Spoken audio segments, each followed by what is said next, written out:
Gente, olá, esse é o último vídeo, né, dos 4 que nós, estamos trazendo aqui, para falar um pouquinho da Gestalt. É claro que a gente não esgota e nem aprofunda o tema aqui, é apenas um contato, né, para que a gente possa pensar estratégias interessantes para nosso desenvolvimento do pensamento visual, né. Lembrando que essa é uma teoria do início do século XX, né? E que, portanto, a gente precisa pensá-la também à luz dos dias de hoje, né? Será que ela se comporta, né, com tantos avanços da neurociência, da própria inteligência artificial? Será que a gente tem aí, né, essa teoria, ela ainda se coloca como importante, né?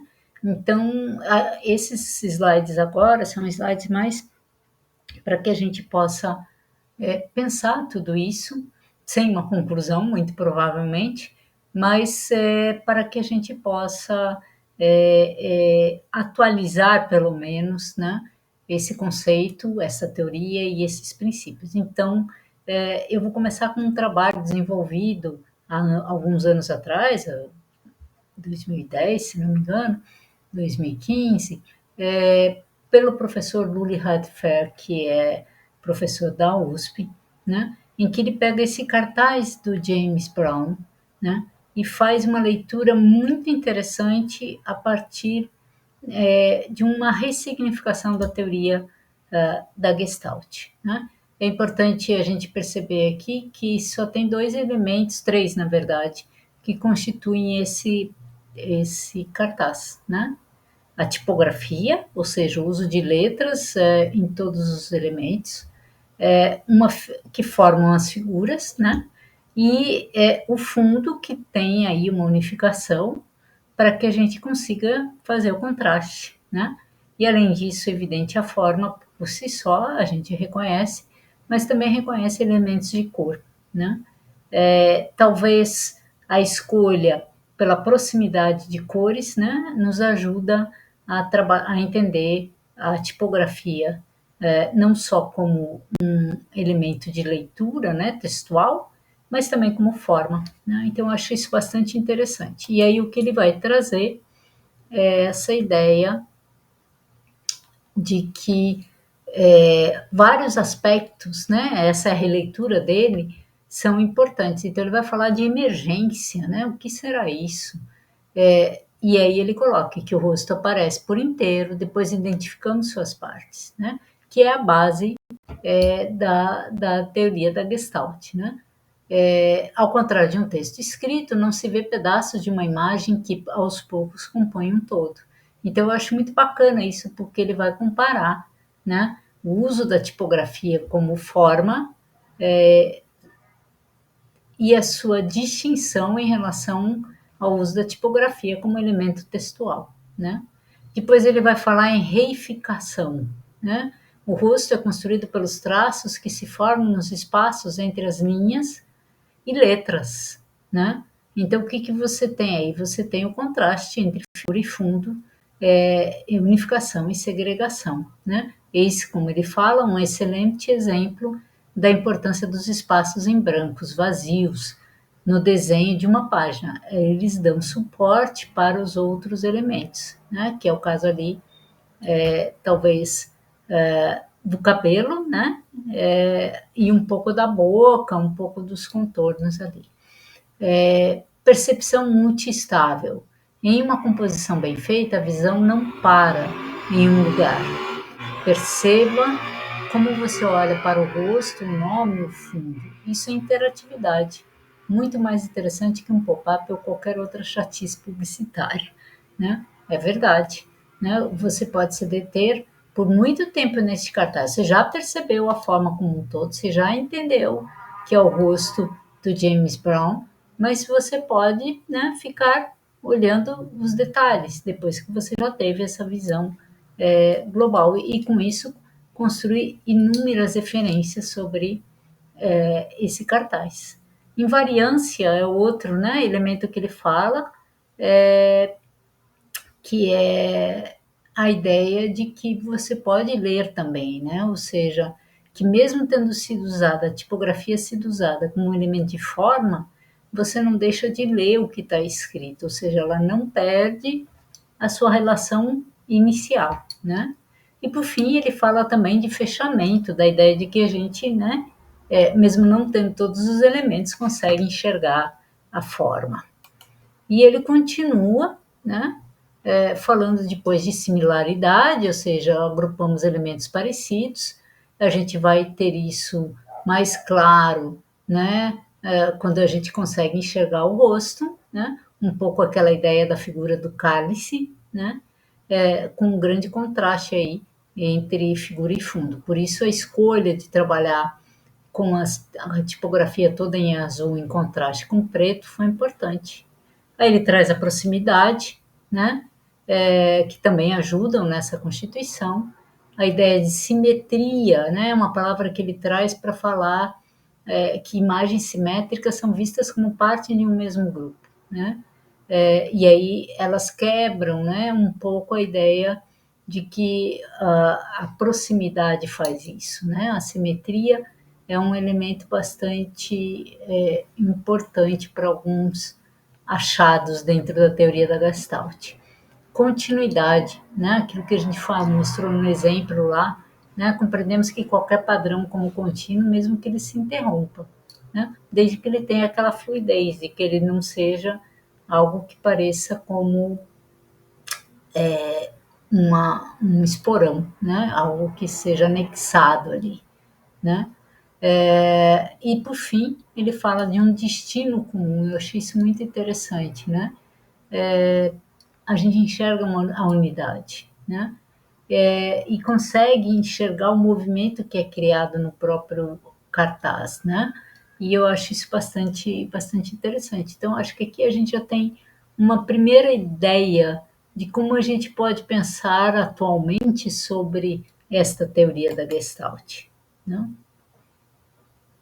E aí eu trouxe esse texto, que é um site que eu gosto muito, que chama Usabilidoido. Ele tem a ver, obviamente, com questões de usabilidade, de interatividade, mas eu acho que a gente pode tirar aí bastante coisas interessantes, principalmente a provocação na última frase, né? Então ele vai trazendo um pouco o que ele considera, né, que a Gestalt, se considerarmos a Gestalt de um artefato como um todo em transformação, sua aplicação se torna interessante para entender melhor alguns aspectos do design de interação, por exemplo, né? Aí já saindo um pouquinho do pensamento do design e falando um pouco mais dessa relação de interação, mas que a gente também pode constituir como exemplo aqui do cartaz que o Lully trouxe bastante provocador, né?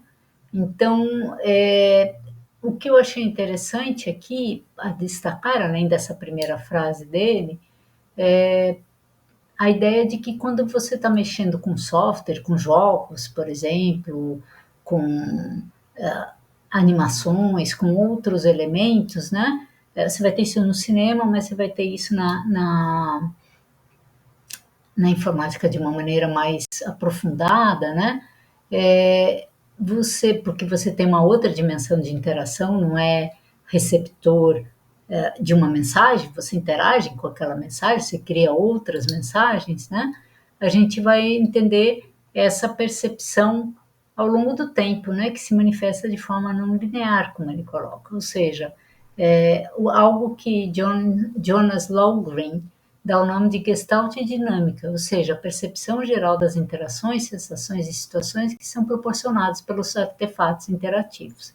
Então, mesmo numa coisa bastante complexa, como é um jogo, por exemplo, você pode aplicar elementos, né, princípios da Gestalt e, com isso, criar esta dinâmica, né? E aí vem a provocação que eu acho bastante bacana, que é a ideia de que se a gente admite que a percepção, né, as pessoas que defendem a teoria da Gestalt admitem que é preciso ter uma experiência prévia, o quanto também essa percepção não pode ser influenciada por novas experiências. Eu acho que essa é uma pergunta que fica aí no ar para que a gente vá tentando ao longo da vida e responder, se isso for interessante, né? Aqui eu trago um elemento que a gente enxerga, né, pegando todas as nossas referências ali nas leis, né, nos fundamentos da Gestalt, a gente vai conseguir enxergar os 4 pontos e um retângulo no meio. Mas eu brinco que isso é uma experiência controlada, é em laboratório, né? Como é que isso funciona quando a gente está num jogo, né? Então, em determinado movimento do jogo, nós vamos ter essa situação. E a gente vai conseguir enxergar dentro do jogo os 4 elementos e mais o retângulo, né? Claro, aqui é uma print da tela, né? Mas isso é o condicionante que vimos no slide anterior de uma gestalt dinâmica, né? Então, isso é bastante interessante. E aí eu gosto muito da frase dessas duas autoras que escrevem sobre design, mas revisitam conceitos, em que ela coloca a frase que eu acho que serve muito bem para nós aqui, né? Cada produtor anima as estruturas essenciais do design ou do pensamento visual a partir do seu próprio lugar no mundo, né? E das suas experiências. Então aqui ficou uma prévia do que é isso, né? Espero que possa contribuir aí para o trabalho, desenvolver, né, a ideia do pensamento visual, também pensando um pouquinho à luz da Gestalt, né?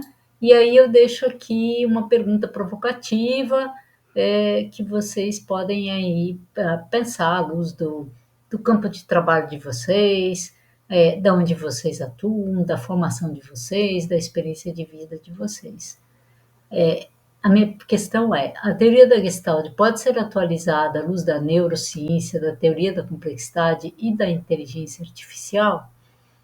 Eu, numa busca rápida, não encontrei ainda nenhuma relação que traga esses 3 elementos, mas eu achei dois textos e uma reportagem que podem aí ajudar a vocês aprofundarem, se tiverem interesse, de entender como é que isso vai sendo aplicado, como a teoria da Gestalt vai sendo aplicada em diferentes campos, né? Como, por exemplo, na percepção da obra de arte, na gênese e estrutura da Gestalt na discussão piagetiana, né, ou de Piaget, na parte educacional, e piagetiana, não, piagetiana, desculpe. E, por fim, uma reportagem da BBC News, em que ela pergunta o que é inteligência artificial e traz ali um guia fácil para a gente entender. Talvez a partir desses 3 vocês possam ampliar a discussão, né, e se apropriar melhor do que é a teoria da Gestalt. Bons trabalhos, bom pensamento visual, gente.